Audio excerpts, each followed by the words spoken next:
feel like with my character in 8, it's like, all right, I think my goal is accomplished now.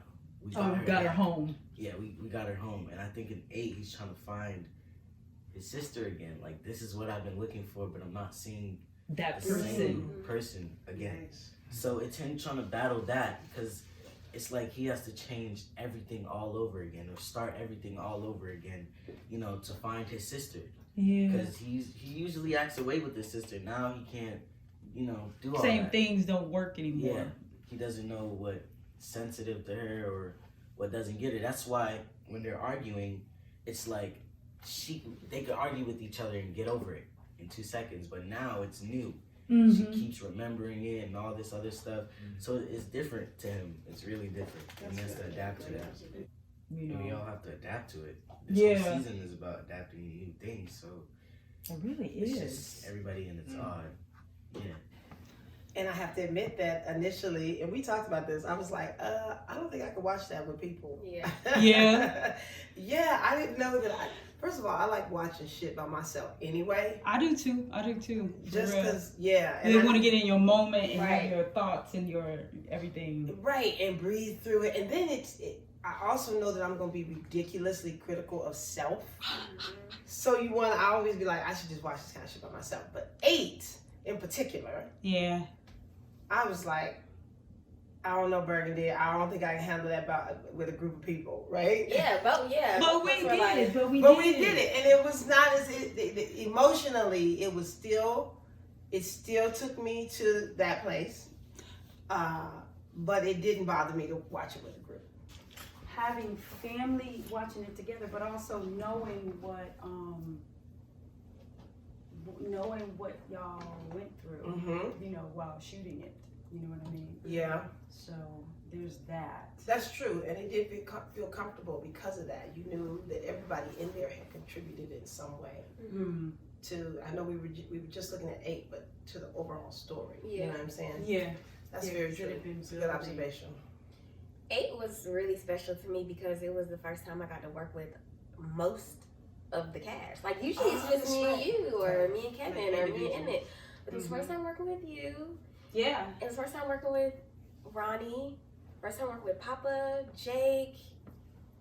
That was really special to me. Like I got moments alone with everybody, and also one big moment with everybody at the dinner table. Yeah. Even though it wasn't a happy moment. It ties us all together. Yeah. I feel like, okay, not just speak for my character, and then that's it. There was something that hit me with it, and actually it was Ty that brought it up. We were just talking about the episode. It was just like, we had that first episode together. You know? Oh, and, yeah. Like, oh and I thought that was so crazy. But it was so crazy because it was like, that's the same little girl that was under my son's bed. Yeah. And like, you know, just I felt like it was interesting that Jada said, you know, help the young lady up. So it was like treating her with respect, even though her son didn't in that moment. But being there for her. Yeah. And then in this case, being the one that, you know, because it's not like we know what's written when we're, you know, going into this, but it's like being the one that had that conversation with her afterwards in the bedroom. Like, I just thought that was really... That's crazy. And going back to that, there was a clip before we aired season 1 where Lena was explaining that scene, and she said, I wanted Jada to humanize Keisha by saying, "What's your name, girl?" And then, like you said, just to like fast forward after, oh God, I got chills now. Like me too. It like hit me in such a weird way, like to actually think about it. It's like our first meeting in the way that it happened, and then how we then kind of had like a tie together after that in this scene. Well, and I think that is a beautiful line through all of the women characters in this show, because humanizing her in 1 and then sharing your story with her Right. in 8. And even my character, who this season people will know more of, right? Because you didn't really, we didn't focus much on on those characters. characters. So finding out that not only do you have that thread in your life, but she now has it in hers, and I've had it in mine. And It's quite interesting that it's a story we all rather not be able to tell, but it is. Yeah, I It's think there. it shows that it touches everybody, unfortunately. Even like in our season, Duda as well. Yeah. You know, and that's a man. You know, Wow, so yeah. it's very interesting. Like, you know, these people are all different, Mm-hmm. but they've all been touched by the same situation. And Same with their situation. 3, it's like statistically right, 3 out of 5 women. Mm-hmm. There's Yeah, 3 of There's us. 3, yeah. Mhm. And that you keep it to yourself, and it creates this sense of like, I don't want to talk about it because what people will think of me, and you find out that it's not that, because more people than you realize Yeah. I've been through it. have been through it in one way or another, right? Yeah. And even tapping into, especially 8, having to confront your own, what you did, what I've experienced. I'll talk about myself only. What I've experienced in my life coming up. There were moments that I knew that we'd have to redo it, and eventually I would release enough to say go there for the moment in shooting, because initially it's hard to let that go because you know you're revealing something about yourself. Do you know what I'm saying? Mm-hmm. Which was, it was interesting to have to do that. Mm-hmm. Did you find it lifting something off you? Kind of like a release? No, because I guess I don't. I generally will talk about things freely to people because I already find conversing about that is empowering to me, and I find it's empowering to other young actors, especially in this. I mean, now we're coming into the age of Time's Up and all that, but if you've been around at all, you know that that's been something we've been dealing with a long time. Yeah. So I've always felt the need to express it so that other young actors know not to be victim of it. But I found that it was, I guess, just difficult to do in this environment, because I'm now not talking to one actor. Mm-hmm. I'm talking to the everybody, world. You know what I mean? So I don't know that it lifted something off of me, but it made me aware that, okay, now you're telling. I have to examine my secrets for the world to see, even though it's Nina, you know what I mean? It's not me, Tyler, but that was the battle I had in reading through the script and trying to figure out how I was going to attack it, and then being there in front of it. That was what I found most complicated. Like, just let go, just do it. Yeah. You know. And how did you feel with the whole thing? Because I mean, you had moments leading up to this, which, you know, and that's a whole other thing to talk about a bit, but like, you know, actually being captive of somebody. And then when you got home, you know, one thing that kept bringing through in the dialogue was that you're not the same person anymore. And wanting to be that, and wanting to go back to before this all happened. But how did that, I guess, affect you, or how did you find yourself dealing with it to be Keisha? I'm still dealing with it. It's very hard. I remember one night I was laying in bed, work was done. I think I had been done for a really long time. And I was just chilling, you know what I mean? Just like chilling. And out of nowhere, I got really, really sad. I just got so sad. And I didn't know, like, nothing specific happened, but it's just like carrying these experiences that honestly I never really took time to think of. Because you can't really imagine all of that.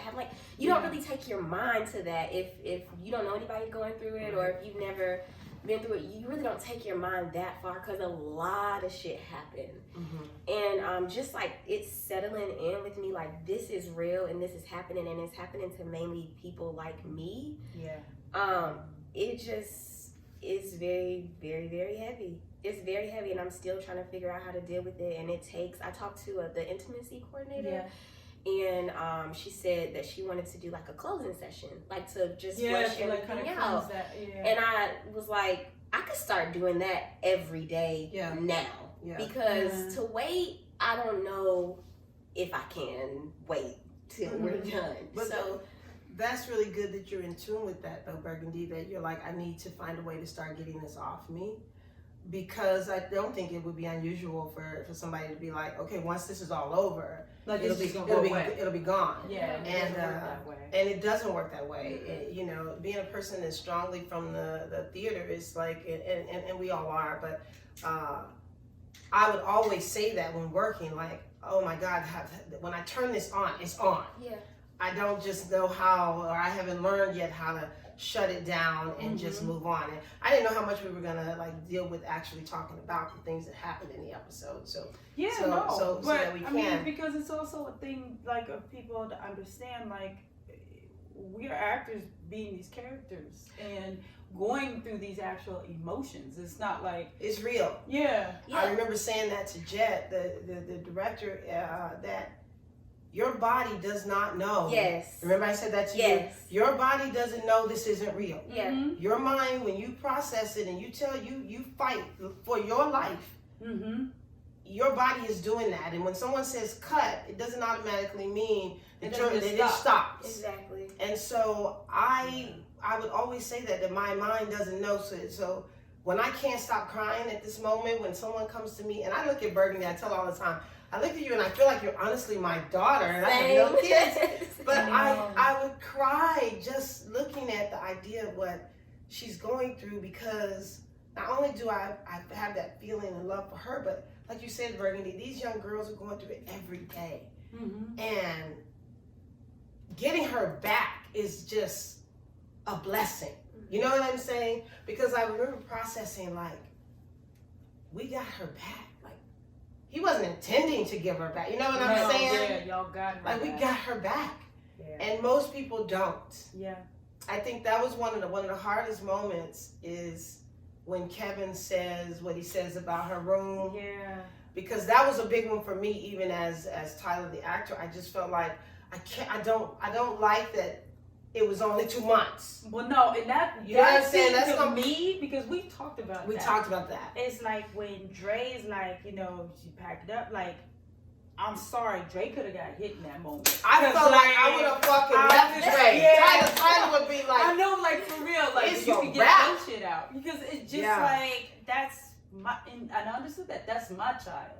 And listen, I was saying to them, you people look for their fucking dog for more than 2 months. Do you know what I'm saying? That is for real. You're talking about my child. Yeah, and you're just gonna. I'm just gonna pack her shit up. Like her shit would have stayed that way until, like I do say, until they bring me a fucking body. Yeah. Her room gonna be the way it is, and I felt like. Yeah. Well, I was telling myself, maybe they foreshadowing some shit with me and Drake, because I don't know how we gonna keep together. Yeah, that was really, really weird, considering we didn't have the best relationship. It's like, we 6 months in and she's packing up my daughter. I was like, oh, and this funny because one of the things that, you know, one of my rages and shit would be like, there's nothing worse to me than when people come in your life and they think they made like such an impression on you, right? So like she's been around 6 months. You don't raise an 18-year-old in 6 months. Do you know what I'm saying? Right. She grown. Kevin 14. You don't help me raise them. You just around them. You know what I'm saying? So that was always my feeling of having to navigate that level that they gave me to be mad at her compared to how I really wanted to be raised when you her. Said Keisha didn't like you anyway, when I read it, I was like, yes, finally, because I made it clear that I didn't like her. Right. You know what I mean? You made it real clear. You made that clear. So, but also I wanted to say, like, as far as dealing with the situation, Laughing. another thing that makes it hard is doing research. Yeah. Because now you have all of these facts in your head about the real world. The real world. I mean, like, who was I telling Brittany? I was like, I find myself walking down the street broad daylight, like. Oh, you got Well, no, yeah, you should be because but I'm before paranoid already. So Hell yeah. Anything parked closed, and I be telling my mom that it's just like, yo, you can't go walking out of a place like, oh, lolly dotty. It's like people are crazy. Yeah, People are crazy, and you just don't know. Mm-mm. And I'm one of them obsessive people that watch way too much. No, I When get you watch that shit, you talk about all the creating. shows. If Yeah. you this much paranoid and you watch those shows, They it's do just that, but in a marathon be on. it's right. Yeah. And so then you start adding that shit up, like anything, like you said, people. Oh, I love how they made him a part of the community. It's so That's fucking regular. regular. And It's so that's a fact. handsome. And that's It's a so fact like you would be drawn to him. It's like he seems like a nice guy. Yes, Yeah. because I also read that it's usually like TV makes it look like some stranger in the woods waiting Right. on her. No, it's like regular family, Yes. friends, neighborhood. That's what molestation, rape, kidnapping is always somebody that you know that you invite Yeah. into your life. So they can Now, just walk she in did it. easily. No, But but he been the watching school, you the from school. From the yeah. school. Exactly. That's very realistic. Yeah. Like, Yeah. And you don't even know that they have taken your child as their obsession. Yeah, and they can still be around. Right. You know, still coming around you, asking, have your How's Keisha? and it's like that's the person who's got her. And I tell you, one of the moments that breaks my heart, and I I'm don't gonna have tell any you mine too. dialogue, when you turn around and you say, when you like, how come y'all didn't look for me? Oh my You know what I'm God. saying? Oh my God, I'm just Like nobody.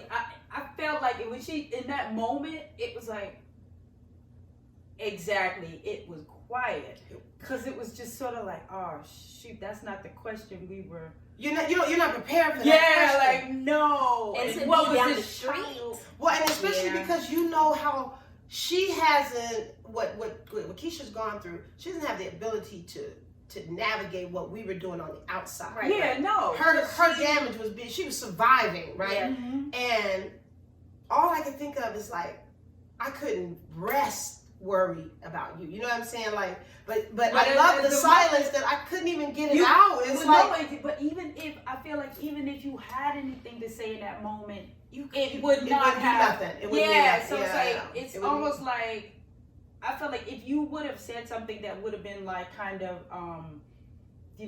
sounded like an excuse, maybe. yeah, it's like yo, that just didn't even sound like I Just be should quiet. Yeah. And also, what can you really do? Right. Because the police, it don't make That it no fucked me up. easier. Mm-mm. I was listening to an interview where somebody's child got, just like, was just gone. And she called the police and it was Memorial Weekend. And he was like, you gonna have to call back What Monday? after the After weekend. holiday. I did that research when they gave me. I just knew that shit. This can't be right. No, They gonna fill out a report, and they gonna, this can't just be like, well, call us, and because the police officer just came and sat in our apartment, and then was like, okay, well, thank you, and you can go downtown, fill out the report, drop it off. And I was like, that ain't right. Let me research this. Oh yeah, Mm-hmm. it is not a big deal, and especially if they are a teenager. Because the first first thing- thought is they have They ran ran away, Yeah. right? and it makes no difference that the parent is saying, "I know my child would never do Yeah, that." everybody knows their child. Blah blah blah. That's what they. And they think these little things they find out about them make them the bad Well, person. okay, so hold up. That is something that I wanted to talk about because, like, that whole thing with the women's group and how remember that in that episode. So, like, how that lady was like, oh well, I seen her on what's that thing called Insta? Or whatever that- Insta? But it's like, Finsta. you got them then, young people showing out kind of online. It's like that's one of those things where everybody, the world sees that, not just your friends. The Right. world sees that. Mhm. So then you have that fact happening. So then people are talking about her being fast and then passing judgment, and then it's like what you said doesn't matter if she, I don't remember the exact line, she's butt naked or what she doing out on the Yep. street. That does not give anybody the right to take your child. Yes. So it's just like that's a whole nother thing that's happening. People passing judgment by, what they see publicly. But, there's so many things in that just... Well, what's messed up about that is I think we all know that social media is not our real life, right? We put good things up. We don't put our bad shit up, right? And so we put the best picture, we edit it down, and so I think that it's interesting that people do make such harsh judgments based off of social media, because just because she was on there saying whatever and she had on provocative clothes or whatever, how does that make you think that her being missing or something happening to her is justifiable? Yeah, she's just doing what we all do. Put something up that's like, look, I look fly, and dealing, because obviously that's something I wanted to examine, is what is she dealing with? What is Keisha dealing with outside of her mother getting suddenly married, and dealing with the fact that father's gone. The father's gone. And I don't know how much, I know that we didn't examine it much, but I felt like as their parent, that was plaguing them, the removal of one loved one by my first wife to the next wife. And we don't really discuss it, but if you have children or you've been a child, something that affects them. Like you've taken somebody that we grew up loving out of the dynamic. And so that's what I told myself was one of the things that made her angry. Because up until then, I didn't have a solid thing. We were good friends. Yeah. You know what I mean? We were a good mother and daughter in 1 and 2. So I needed something for myself to explore. Why is Keisha so mad at me right now? I mean, but then I think people forget how the 17, 18-year-old brain. Yeah. Like your body's changing. Yeah. You have school, boys, you college, grown but not grown. You grown but not grown.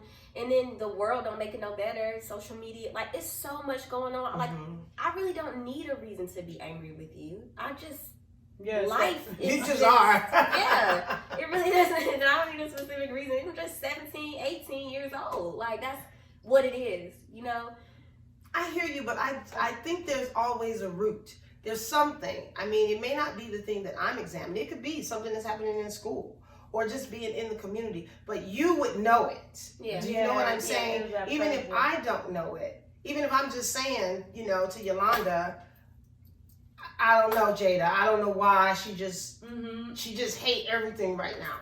I have friends with kids, and believe me, sometimes we have wine and they like, I just can't wait till they go to school. I cannot wait till they off to college. So I do get it, but I do think the teenager navigating their life has reason for themselves. I'm going to go ahead. I was just gonna say, I was super, super left out of the whole thing with you and Kevin, and I feel like yes, I agree. That creates some tension too. Yeah, it was all about Kev. And just let me tell you, they have woe me out, these two kids. I literally was like, okay, Kev took me through the ringer first season. Yeah, that's a big one. That was a big one. And the second one, you feel like, okay, we got him on point. He getting back together mentally. And then, bam, I'm like, way to go, season 3. Yeah. And I do feel, and I said this to you, and I like the fact that I at least had you in the kitchen that moment when she turns around on us, because I felt like, God, Nina has no sounding board. Because your spouse can't be your sounding board sometimes. I mean, especially not in that particular situation. Because some of what they doing is pissing you off too. Yep. So you need a sounding board that's just gonna be like, yo, champion. You know what I'm saying? I was like, And so it's interesting that you're this peaceful energy. And you're like being that in the house. I mean, another thing with watching that episode is like the way, Jet Wilkinson is our director for this episode, and the way it felt, it was that claustrophobic feel where everybody's in this house and we all can't get out. We're in there. It's me. In some ways it made me feel like, and I don't know, necessarily if this is true, but how your character was locked up. And it's like everybody's locked into this house having to deal with each other and they can't leave. You know, the camera just keeps moving around to each, you know, group of people. And then, you know, we all come together in the kitchen and stuff. I thought the scenes that were really beautiful were you and Emmett. Like, it just allowed us to breathe a little. Yeah, those are my favorite. You know, I'm like, ooh, okay, they laughing, they're talking. It's like he's bringing some light and she's smiling. I lost it when you started ripping the stuff down. I was like, oh, this child. I just wanted to go in the room and just hold you because I was like, that hurt to watch. It did really hurt to watch. And especially, you know, you read that, but then when to watch it all come together, it was just like it's a whole different thing. Paper to like screen, whole different thing. Like those emotions are really right there for you to see them as a voyeur, kind of. Even your discussion. I'm sorry. No. With Tiffany, that broke my heart. Like her telling you what people were saying, and each moment you got more and more. You were just like, and so and so, and so each one you found out. Like another bit of craziness. Like you wouldn't, like I wouldn't do that. You say, or why would someone say that? And I was just like, it broke my heart. Like to be hearing what people are saying when you going through all this trauma that these friends and family and people you like trusted that you shared everything with in 2 months. Yeah, they just. And I think that's why she says like, well, that's one reason. Of one of the many reasons why she says I'll never be normal again, because I can like try to heal, I can go to therapy, I can do, but like the world, you know what I mean? It's just, I mean, and that's like just one thing. It's sort of like a trust is broken. You're not gonna forget. Oh, and at the tub, that one. I tell you what, I had. It took us a while to get that moment, but I knew when we got it. And I said that to Burgundy after we were done. I finally told had the moment I wanted to have with you in saying I'm sorry, because when she says I learned how to save myself, I think it is. All I can think is her whole new world is going to be about battling this. Yeah. You know what I'm saying? This is going to color everything from now on. You know what I'm saying? The men that come to her, the men that are in her life. The way someone touches you now is totally different. Even the way I look at myself. Right. You know, like. I was like, that hurt my heart. When you think I'm sorry, I say to her, I'm sorry I wasn't there to protect you, I think I said, or save you. That moment, I'm like, why did it take so long for them to write that? I was expecting an apology. Burgundy was expecting to read an apology as soon as I came home.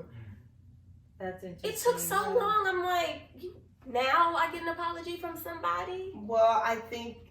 But I felt like all that played into that scene. It did. I do believe that. And I think when you came home... Yeah, the dinner, yeah. When you came home, everything was so much about making you feel safe. Yeah.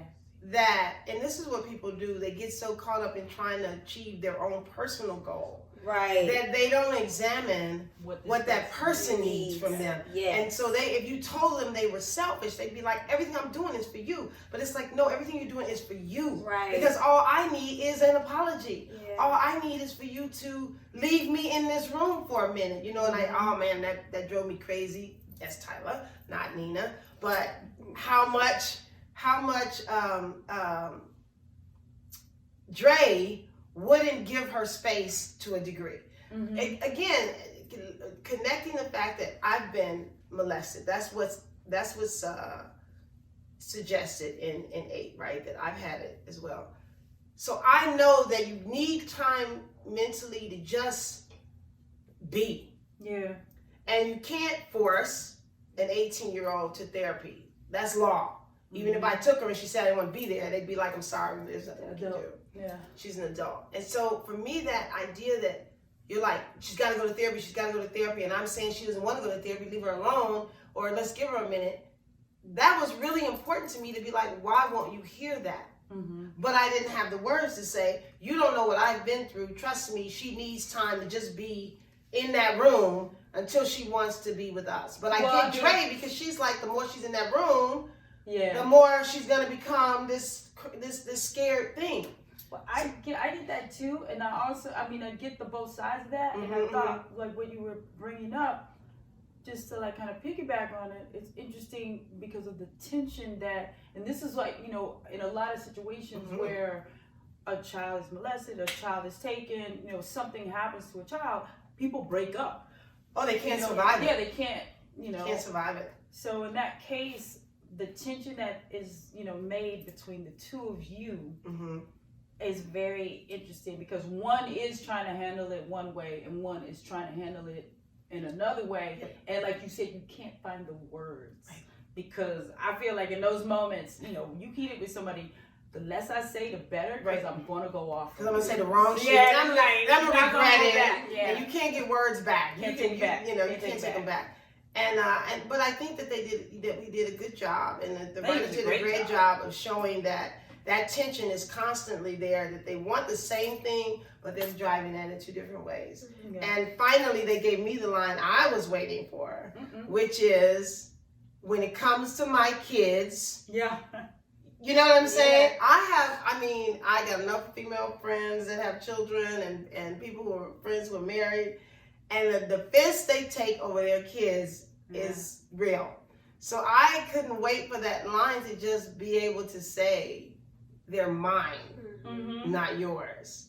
Of course you feel bad after you say something like that, because you make a life with someone, you want us to be a unit, but they gotta understand. But they gotta understand. You know what I'm saying? You gotta back off and let me do what I need to do. So I waited for that line for a long time. Before, is there anything else y'all want to say about this episode, or about favorites or favorite parts of it, or anything that you felt like in some part of it that just really stuck with you? Because I feel like y'all did get a lot of everything out. One thing I want to say is the crew. Oh my God. Yes. Y'all killed it. Y'all killed it. Created such an environment. It's a piece of art. That's what I feel like, this season 3 has been amazing. This one in particular was like a piece of art. So, thank you, crew. Yeah, I think if I wanted to say anything is that it was very difficult to be for several episodes emotionally raw. You know what I mean? And 8 in particular, because I'm trying not to be raw, to be support, strong for my daughter, but it was a beautiful challenge, as an artist, and I just love the way the story is told in season 8. As hard as in season. Hey, that's a but in episode 8, I just love how it's told because it really unfolds powerfully, Yeah. And I just think we did a great job overall. Everybody just did a great job. Too. And Kev, that's what I wanted to talk about. Yeah. How can I miss Alex as my son? He was just... And his jump back. Yes. Yeah, somebody got to a new level in life. I'm like, wow, he just... That was interesting to see. It was. We had a moment in there where he comes in and I'm just crying because I just found out that it wasn't Keisha that we thought was deceased, and and just sitting there with him. He's a powerful young man. Really powerful. He's a little man. He is a little man. He's great. I really like working opposite him. He's always there with you. You know what I'm saying? Yeah, and him being so young, there's personally, when I'm working with him, there's a thing that he's just being always. I don't know how many life experiences he's had, but he's just so young, and it just reminds you to just be. Yeah. It's he's just really just living right now. He's living the moment. Living in the moment. If you're let me stop thinking all that the theater shit, stuff. Yeah. all those books and classroom stuff, and just be like this child who is just living these words, you know? There was one time, it was funny to me, we were doing a scene, we were at the hospital for you, and he comes in, and we both kind of like, we did the moment, and that was just the first take. And I said, I wanted to touch you so bad. And he's like, I know, and I wanted you to touch me so bad. And I wanted to reach out too, and we were like, let's just do this shit. Right. Do this shit. It was just so funny because, that's how connected you are with him. Like, he's feeling you. And no matter how many times I change up something in a moment, right? And I do that all the time. Like, if I get 6 takes, I'm going to give each one something different. He's always there for each one. You know what I'm saying? No matter how subtle or how big, he's just like, we were talking about that. I was talking about that with Ty. It's fascinating to watch him because you think about acting, but then it's like, how do you act like kid-like? You know, it's really, it's so interesting because just like when they were stoned on the bed, oh he my just God. did a little flip and then got a freeze, and I was like, yo, so he just did that? Right. It's like no thought about it. Just, I love those moments with the three boys because it's in every scene that they're in together, I feel 2 things. It's always like a breath of like, oh, okay, like we have life is good, life is young, life is fresh. But then they always somehow bring you back to like, but damn, there's these 3 little black boys who got to deal with life. Like, and they're coming from 3 different angles. They always give you those 2 different. It's masterful watching them together. Like, and knowing that in life, that is how your friendship balances are, isn't it? Like, you got somebody that's like Papa and somebody like Jake. They're always, you're not all alike, but there's something that makes you guys such great friends, and they display it really well. They sure do. You would think they're hanging together all the time. Well, because they have such chemistry, which is great. Yeah. Well, I guess we're gonna wrap up episode 8 for y'all. Yeah. Thanks for watching. Thank See you next week.